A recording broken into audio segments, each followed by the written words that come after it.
भारतीय जनता पक्षाचे प्रदेशाध्यक्ष आणि या जिल्ह्याचे पालकमंत्री राधाकृष्ण विखे साहेब आणि रवींद्र चव्हाण साहेब हे दोघं या ठिकाणी अर्ज भरण्याकरता त्यांच्या उमेदवाराचे राहुरीत आले असता त्यांनी माझ्याकडे ऑफिसला या ठिकाणी भेट दिली आणि शिवाजी कर्डिलेंच्या निधनानंतरची ही निवडणूक असल्या कारणानं ही निवडणूक न लढण्याची त्यांनी या ठिकाणी विनंती केली.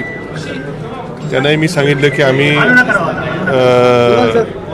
भावना आमच्या देखील आहेत, परंतु जे काय 15 दिवस मी मतदारसंघात विशेषतः राहुरी तालुक्यात फिरताना या तालुक्याचे जे काय प्रश्न आहेत, या तालुक्याच्या अस्मिता असेल, प्रश्न असेल, समस्या असतील, त्याकरताच निवडणूक लढवणं हा उद्देश माझा त्या ठिकाणी होता. कारण की या तालुक्याला विधानसभेमध्ये प्रतिनिधित्व मागच्या 20 वर्षामध्ये फक्त 5 वर्ष मिळालेलं आहे.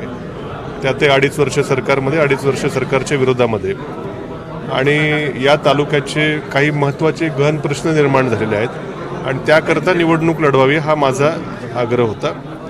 त्यावर त्यांनी काय मुद्दे त्या ठिकाणी ऐकून घेतले आणि सध्या जे काही विशेष मुद्दे या तालुक्याच्यासाठीचे आहेत, उदाहरणार्थ जो काही आमच्या के रेंजचा भाग आहे त्याच्यामध्ये पुन्हा ॲम्युनिशन पार्कचं ॲक्विजिशन 7,000 एकराचं होणार असं पत्र आहे, त्यावर मात्र त्यांनी ठामपणे सांगितलं की आम्ही ते कॅन्सल करू, शक्यतो नसेल, जरी असेल तरी आम्ही ते काय ॲक्विजिशन करणार नाही असं ठाम त्यांनी त्या ठिकाणी सांगितलं.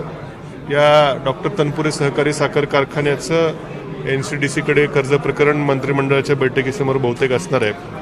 त्या बाबतीत देखील स्वतः विखे पाटील साहेबच त्या मला वाटतं ते बोलले कमिटीवर आहेत, त्यामुळे त्याच्या बाबतीत त्यांनी देखील सकारात्मक भूमिका त्या ठिकाणी दाखवलेली आहे.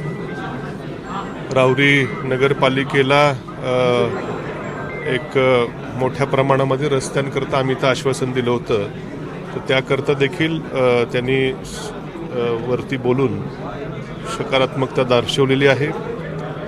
आणि इथं उद्योगधंद्याकरता एखादा मोठा उद्योग येणं आमच्या बांबोरी परिसरात म्हणा किंवा धरणाजवळचा जो आमचा जिरायती भाग आहे वरती ताराबाद साईडला वगैरे, जर काय जमीन उपलब्ध होणार असेल तर MIDC बाबत देखील अत्यंत सकारात्मक त्यांनी त्या ठिकाणी चर्चा केलेली आहे.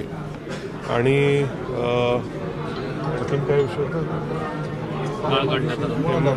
मुळा धरणाच्या देखील त्या ठिकाणी जे समन्यायी पाणी वाटप धोरणामुळे बऱ्याचदा मुळा धरणातलं पाणी हे जायकवाडीला सोडावं लागतं आणि इथल्या शेतीला मोठी अडचण येते.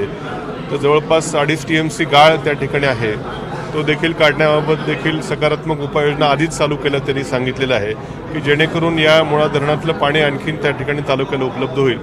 अशा सर्व बाबींवरती अत्यंत सकारात्मक चर्चा झाली. मुख्यमंत्री महोदयांशी देखील फोनवरती चर्चा त्यांनी घडून आणली. त्यामुळे या तालुक्याच्या विकासाच्या मुद्द्यावर निवडणूक जी लढवायची होती त्यावरती त्यांनी सर्व मुद्द्याला अत्यंत सकारात्मक प्रतिसाद दिलेला आहे. हा सर्व विषय, ही जी काय चर्चा झाली ही मला सर्व